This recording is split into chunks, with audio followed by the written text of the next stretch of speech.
I will never forget that moment. "This is for you, Lauren," my stepfather Jonathan said, sliding a small velvet box across the table toward me. My heart skipped a beat. This wasn't just a piece of jewelry, it felt like something more. Something I wasn't ready to understand. My mom, Amanda, sat beside him, laughing softly, twirling her champagne glass between her fingers. She had that light, effortless smile she always wore during celebrations, the kind that said everything was perfect in our world. She had no idea. It was my 21st birthday, and we were celebrating at an upscale rooftop restaurant downtown. The city lights glittered all around us like stars had fallen to earth, wrapping us in this false sense of luxury and security. The kind of place where people dressed their best, whispered over candlelight, and pretended they didn't have secrets. But we did. I hesitated before opening the box, my fingers trembling slightly. I told myself I was being silly, it was just a gift, right? But when I lifted the lid, my breath caught in my throat. Inside was a delicate diamond ring.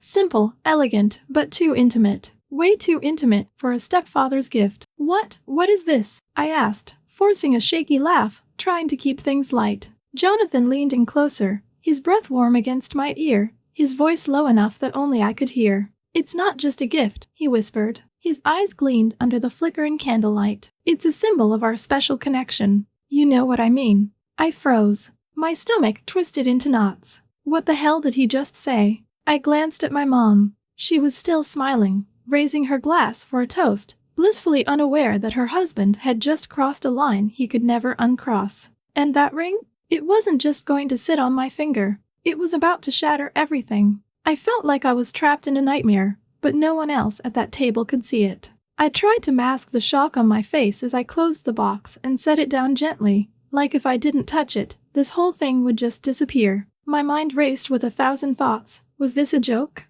Was I misinterpreting? But deep down, I already knew the truth. There was no misunderstanding. Jonathan leaned back in his chair, sipping his wine like nothing had happened, his eyes flicking to me now and then with a glint that made my skin crawl. "Do you like it?" he asked, loud enough for my mom to hear, his tone dripping with faux innocence. I forced a smile, my voice barely steady. "It's unexpected." My mom giggled, nudging his arm. "Jonathan, you're spoiling her. I told you she doesn't need anything fancy. She deserves it," he replied smoothly, his eyes never leaving mine. "She's becoming a woman. She should have something special." Those words hit me like a slap. My mom just laughed, completely oblivious, raising her glass again. I couldn't believe what was happening. How could she not see it? I felt trapped, suffocating in that chair while the city lights sparkled around us like nothing was wrong. But everything was wrong. So wrong. And I knew, in that exact moment, Jonathan had crossed a line. A line that should never, ever be crossed. A line that couldn't be undone. My heart pounded in my chest as I stared at that ring, knowing one thing for certain. He had crossed a boundary that should never have been crossed. After that night at the restaurant, I did everything I could to avoid Jonathan. I stayed out late with friends, buried myself in university work, and made sure never to be alone in the same room with him. But no matter how hard I tried to distance myself, he always found a way to get closer. It started with small, accidental gestures. A brush of his hand against mine when we passed in the hallway, standing too close in the kitchen while I poured coffee. And then, the gifts began. At first, it was subtle. A bottle of expensive perfume left on my dresser with no note, but I knew it was from him. The same scent he once told me smelled mature on me. Then came a delicate bracelet, thin silver with a tiny charm engraved with our initials, J and L. My heart stopped when I saw it. He didn't even bother hiding what he was doing anymore. I wanted to throw it back in his face, scream at him to stop. But something about the way he looked at me, like he was waiting for me to react, froze me in place. He wanted a reaction. He wanted me to acknowledge this twisted game he was playing. So, I said nothing. But inside, I was screaming. A week later, my mom had to leave town for a business trip. 3 whole days. I thought about staying at a friend's place, finding any excuse not to be alone with Jonathan. But before I could even plan my escape, he cornered me in the kitchen one morning, holding a set of car keys. "I was thinking," he said, his voice smooth, like this was just another casual conversation. "We haven't spent much time together lately. How about a weekend at the lake house?" I stared at him, my throat tightening. Why would I do that? I shot back, trying to keep my voice steady. His smile didn't falter. "It's just a family getaway, Lauren. Your mom would love to know we're bonding." She's been worried about you, you know. His eyes narrowed slightly, as if daring me to argue.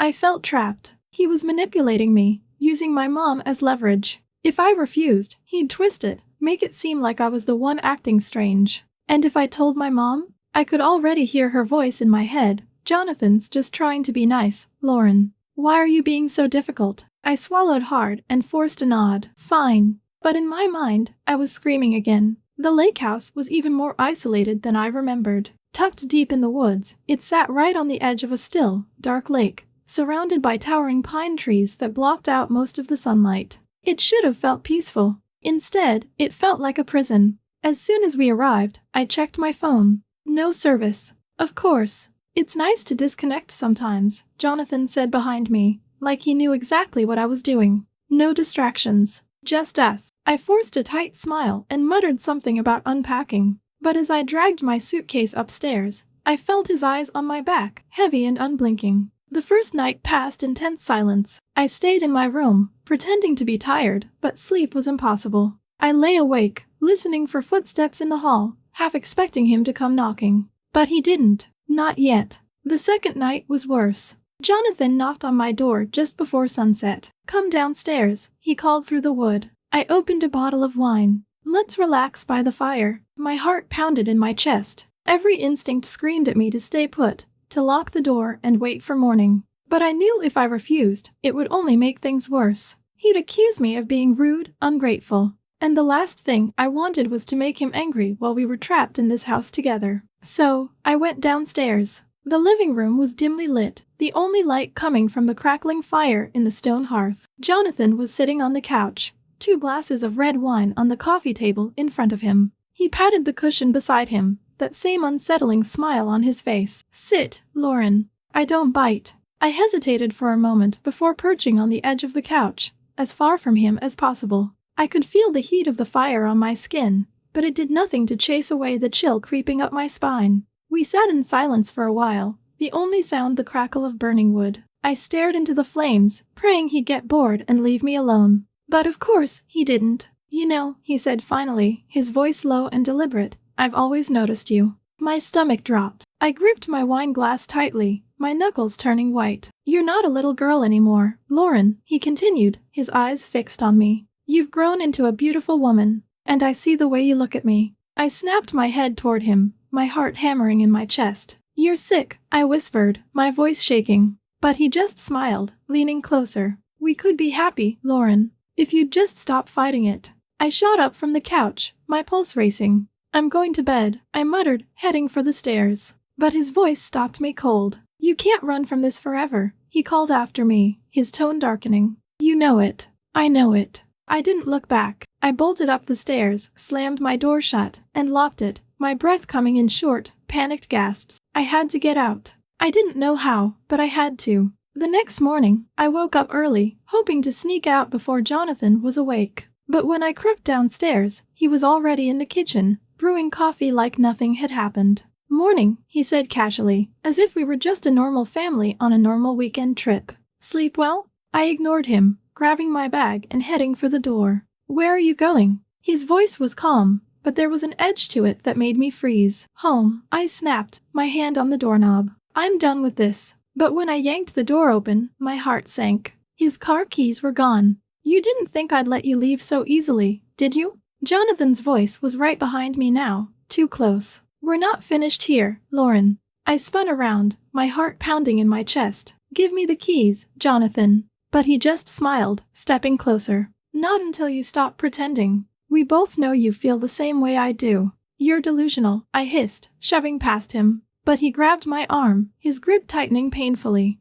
You're not going anywhere, he whispered, his face inches from mine. Not until you admit it. I yanked my arm free and ran back upstairs, slamming my door shut and locking it again. But I knew I couldn't stay here forever. I had to find a way out. Somehow. Because now, I knew one thing for sure. Jonathan wasn't just playing games anymore. And I was running out of time. I didn't sleep that night. Lying in the cold, unfamiliar guest room of the lake house, I stared at the ceiling, my heart pounding with every creak and groan of the old wooden walls. But it wasn't the house settling that kept me awake, it was Jonathan. I could hear him, his slow, deliberate footsteps echoed down the narrow hallway, stopping now and then just outside my door. I held my breath each time, waiting for the handle to turn, for him to push his way in. But he didn't. Not yet. Instead, he was waiting for me to let my guard down, waiting for the moment he thought I'd be defenseless. But I wasn't going to give him that chance. By the time the first light of dawn crept through the thin curtains, I had made up my mind. I was going to get out of there, no matter what it took. I moved quietly, careful not to make a sound as I grabbed my backpack and stuffed it with whatever I could. My hands were trembling so badly I nearly dropped my phone, but I managed to slip it into my pocket, even though I knew there was no signal. My heart raced as I cracked the door open, peeking into the hallway. Silence. I crept down the stairs, my bare feet making almost no noise on the cold wooden floor. The house was still dark, the only light coming from the dying embers in the fireplace. I didn't see him. Maybe he was still asleep. Maybe this would be easier than I thought. I reached for the front door, praying it wouldn't squeak. But as soon as I stepped onto the porch, the old wooden boards betrayed me with a loud, sharp creak. And that's when I heard it. "Where do you think you're going?" His voice was right behind me, low and dangerous. My blood ran cold. I turned slowly, my heart slamming against my ribs. Jonathan stood in the doorway, blocking my only exit, the keys to his car dangling from his fingers. His expression was calm, but his eyes were wild, glinting with something between amusement and madness. "You thought you could just leave?" he asked, stepping closer.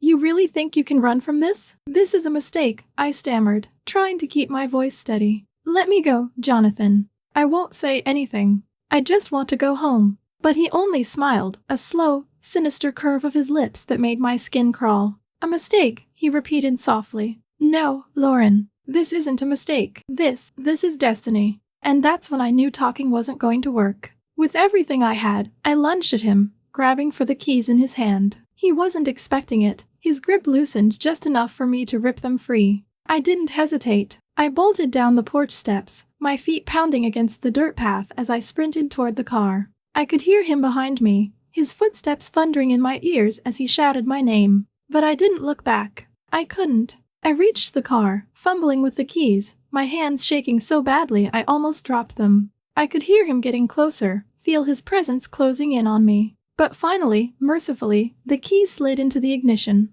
I jumped inside, slamming the door shut and locking it just as Jonathan reached the car, pounding his fists against the window. "Open the door, Lauren," he roared, his face twisted in fury. "You can't run from me." But I didn't stop. I didn't even breathe. I turned the key, the engine sputtering to life, and I floored it, tearing down the narrow, winding road that led away from the lake house, away from him. The tires skidded on the gravel, the car fishtailing slightly as I gripped the steering wheel with white-knuckled hands. The dense forest blurred past me, the trees like dark sentinels closing in from both sides. But I didn't care. I just kept driving. I didn't look back. But I knew, deep down, in the pit of my stomach, I knew this wasn't over. The further I drove, the more the adrenaline began to wear off, leaving behind a sick, gnawing fear. My mind raced with questions. What if he followed me? What if he found another way to trap me? But the road was empty, the only sound the hum of the engine and my own ragged breathing. When I finally saw the highway up ahead, I felt a flicker of hope. Civilization. Safety. But that hope was short-lived. As I merged onto the highway, I caught a glimpse of something in the rearview mirror. Headlights, bright and unrelenting, gaining on me fast. My heart dropped. It couldn't be. It couldn't be him. But deep down, I knew it was. I pressed my foot harder on the gas, pushing the car to its limits. But the headlights stayed with me, matching my speed, closing the distance. I didn't know what to do. I couldn't outrun him forever. I needed help. I needed to find someone, anyone, who could stop him. And then I saw it. Up ahead, a gas station. Small, isolated, but open. I swerved into the parking lot, tires screeching as I slammed on the brakes. I jumped out of the car, sprinting toward the entrance, my heart pounding so loud it drowned out everything else. "Help!" I screamed, bursting through the door. "Please, someone help me." The cashier, a young guy, maybe a few years older than me, looked up, startled. "What's going on?" he asked, his eyes widening when he saw the terror on my face. "My stepfather, he's trying to..." I couldn't even finish the sentence. The words caught in my throat, choked by fear. But the guy didn't need an explanation. He grabbed the phone, dialing 911 as I crouched behind the counter, my whole body trembling. Outside, I could see Jonathan's car pulling into the lot, his headlights cutting through the darkness like knives. But he didn't get out. He just sat there, staring at the gas station, his face a shadow behind the glass. And then, just as suddenly as he arrived, he pulled away, his tires kicking up gravel as he sped off into the night. But even as I watched his car disappear down the road, I knew this wasn't over. Jonathan wouldn't give up that easily. When the police arrived, I told them everything. About the gifts, the lake house, the way he'd cornered me and tried to keep me there. But even as I spoke, I could see the doubt in their eyes. No bruises, no physical proof, just my word against his. And Jonathan? He was smart. He knew exactly how to play the victim, how to twist the story to make it seem like I was the one causing trouble. She's been acting out, I could already hear him saying. She's confused, maybe even a little unstable. The thought made me sick,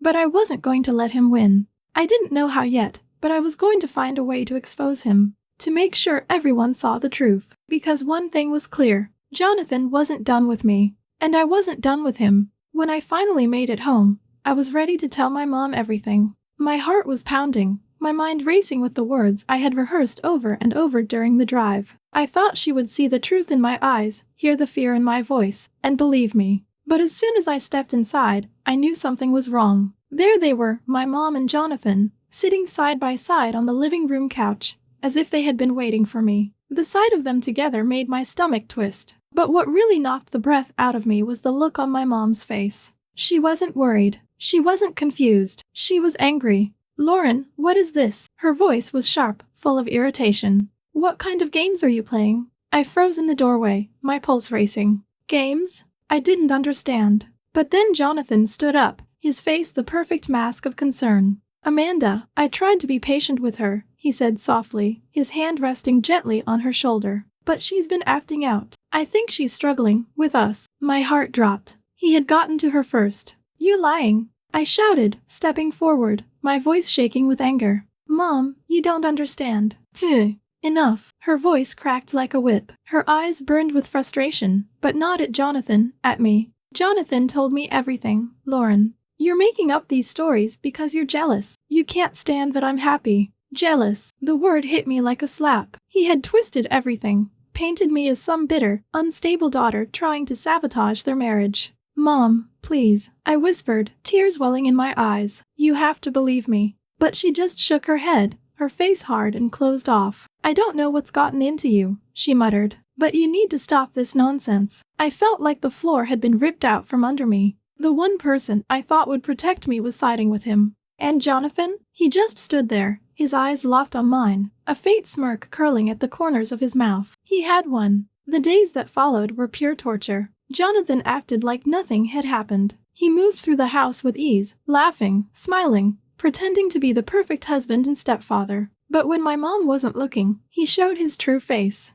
It started with the notes, slipped under my door late at night, each one more twisted than the last. "You can't hide from me. I know you feel it too. Your mom won't believe you. No one will." Each word felt like a knife, cutting deeper into my already frayed nerves. I tried to ignore them, to pretend they didn't get to me. But they did. I started locking my door at night, but it didn't help. I could still hear him in the hallway, his footsteps slow and deliberate, pausing just outside my room long enough to make sure I knew he was there. I felt trapped, in my own home. But the worst part wasn't the notes. It was the looks. Jonathan would catch my eye during dinner, his gaze lingering just a second too long. When my mom turned her back, he brushed past me, his hand grazing my arm, my back. Each touch made my skin crawl, but I couldn't show it. I couldn't give him the satisfaction. "We could be happy, Lauren," he whispered one night as he passed me in the hallway. "If you'd just stop fighting it." I clenched my fist, biting back the scream building in my throat. I wanted to hit him, to do something, but I knew that's what he wanted.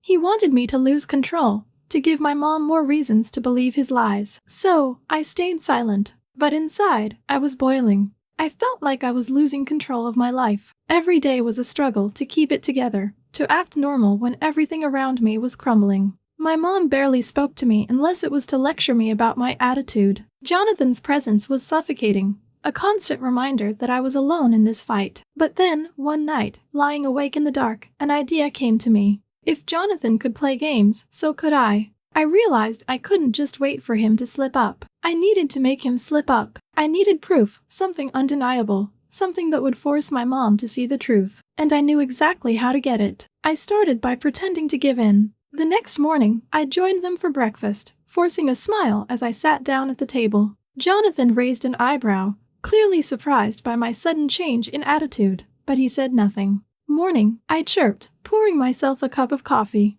"I'm sorry for how I've been acting. I guess I've just been stressed." My mom glanced at me, suspicion flickering in her eyes, but she seemed relieved. "I'm glad you're finally realizing that," she said, her tone softening slightly. Jonathan just smiled, that smug look returning to his face. "It's good to see you coming around," he murmured, his eyes locking onto mine. I felt a wave of nausea, but I forced myself to hold his gaze, to smile back. Let him think he was winning. For the next few days, I kept up the act. I was polite, even friendly, laughing at Jonathan's jokes, helping out around the house. I could see the confusion in his eyes, the way he was trying to figure out what had changed. But I knew what I was doing. I was lulling him into a false sense of security. And then, when he least expected it, I'd strike. One evening, when my mom was out with friends, Jonathan and I were alone in the house. I was in the living room, pretending to read a book when he walked in. "You've really changed, Lauren," he said, sitting down on the couch beside me. "I knew you'd come around eventually." I felt my skin crawl, but I kept my composure. "Maybe I just needed time," I replied softly, not looking at him. He leaned in closer, his hand resting on my knee. "I always knew you'd see it. The connection between us." I turned to face him, my heart pounding in my chest. This was it. This was the moment I'd been waiting for. "I see it now," I whispered, forcing a smile. "But maybe we should take it slow." Jonathan's eyes darkened, but he nodded, his hand squeezing my knee. "Whatever you want, Lauren. I'm not going anywhere." And neither was I. Because now, I had him exactly where I wanted. But the game wasn't over yet. Jonathan still thought he was in control. But soon, he'd realize just how wrong he was. Because I had a plan. And this time, I was going to win. I knew he wouldn't stop until he got what he wanted. Jonathan wasn't the type to give up easily. And I wasn't naive enough to think his twisted obsession with me would just fade away. So, I decided to flip the script. If he wanted to play games, I'd play them better. I started acting like I was warming up to him. Small, calculated smiles when he'd glance my way. Light, casual touches when we passed in the hallway. I even laughed at his pathetic jokes during dinner. I could see it in his eyes, his confidence growing, his guard slipping. He thought he was winning. But the truth was, I was setting the stage. One evening, after a particularly tense dinner where my mom had gone to bed early, I made my move. "Jonathan," I said softly, stepping into the living room where he was sitting, sipping his usual glass of bourbon. He looked up, surprised by my gentle tone. "Can we talk?" His lips curled into that familiar, smug smile. "Of course, Lauren." He patted the seat next to him, and I sat down, careful to keep just the right amount of distance, not too far, not too close. "I've been thinking," I began, lowering my gaze as if I were embarrassed. "About us." His eyes gleamed. I could almost hear his pulse quicken. "Go on," he urged, his voice dropping to that smooth, manipulative tone he always used when he thought he was in control. I swallowed hard, forcing a shy smile. Maybe I was wrong about everything. Maybe I was just scared of how I felt. Jonathan leaned in slightly, his hand brushing against mine. "I knew you'd come around, Lauren. I knew you'd feel it too." I forced myself to meet his gaze, ignoring the bile rising in my throat. "But I don't want to sneak around here," I whispered. "Let's go somewhere special. Just you and me." That was all it took. A week later, I set the final part of my plan into motion. I invited him to the same rooftop restaurant where this nightmare had started, the place where he had given me that cursed ring. It felt poetic, like the universe was giving me a chance to close the circle. Jonathan didn't suspect a thing. He showed up dressed impeccably, wearing that same confident smile that once sent chills down my spine. But tonight, I wasn't afraid. Tonight, I was in control. We sat at a secluded table, the city lights glittering around us. I made sure to play the part perfectly, nervous glances, soft laughter, leaning in just enough to keep him hooked. And when the timing was right, I made my move. I pulled out my phone, discreetly sliding it under the table and hitting the record button. My heart pounded in my chest, but I kept my face calm, my voice steady. "Now we can finally be together, right?" I whispered, my eyes wide with false hope. Jonathan's eyes sparkled with satisfaction. Yes, Lauren, he murmured, reaching across the table to squeeze my hand. Your mom doesn't matter anymore. It's just you and me now. I felt the blood drain from my face, but I forced a smile. I had what I needed. The rest of the evening was a blur. I played along until the check was paid and the night was over. But the moment I stepped out of that restaurant, I felt like I could finally breathe again. I had him. When I got home, my hands trembled as I replayed the recording, listening to his disgusting words over and over, solidifying the proof I needed. The next morning, I found my mom in the kitchen, sipping her coffee like it was just another ordinary day. I sat across from her, my heart pounding. "Mom," I began quietly, "I need you to listen to something." She sighed, already bracing herself for another dramatic outburst. But I didn't let her brush me off this time. I placed my phone on the table and hit play. At first, she looked bored, her eyes darting toward the window as if she wasn't interested in what I had to say. But then, Jonathan's voice filled the room. "Your mom doesn't matter anymore. It's just you and me now." Her face went pale. She stared at the phone, frozen, as the weight of his words sank in. I watched as the color drained from her cheeks, her hands trembling slightly as she gripped her coffee mug. Where did you get this?" she whispered, her voice barely audible. "At the restaurant," I replied, my voice steady. "The same one where he gave me that ring." Silence filled the kitchen. I could see the conflict in her eyes, the battle between denial and the horrifying truth. But there was no escaping it now. The evidence was undeniable. Without another word, she stood up and left the room. I didn't know where she was going, but I didn't care. I had done my part. The next day, Jonathan was arrested. The sight of him being led out of our house in handcuffs was surreal. He didn't fight. He didn't scream. He just turned his head and gave me one last, chilling smile, as if to say, "This isn't over." But it was. The ring that was supposed to symbolize our new life became the final nail in his coffin. It was proof of his manipulation, his obsession, his crimes. I watched from the window as the police car disappeared down the street, taking him out of my life for good. But even as the house grew quiet, even as the weight of his presence lifted, I knew I'd never be the same. Later that evening, my mom sat across from me at the kitchen table, the same table where she had once accused me of lying. She looked older, worn down by guilt and betrayal. "I'm sorry," she whispered, tears welling in her eyes. "I should have believed you. I wanted to forgive her. I wanted to tell her everything was okay. But it wasn't." "You should have," I replied softly, standing up and leaving her alone in the silence. Because the truth was, the most dangerous enemies aren't the ones who lurk in the shadows. They're the ones who hide behind the mask of family. And I'd never let anyone get that close again.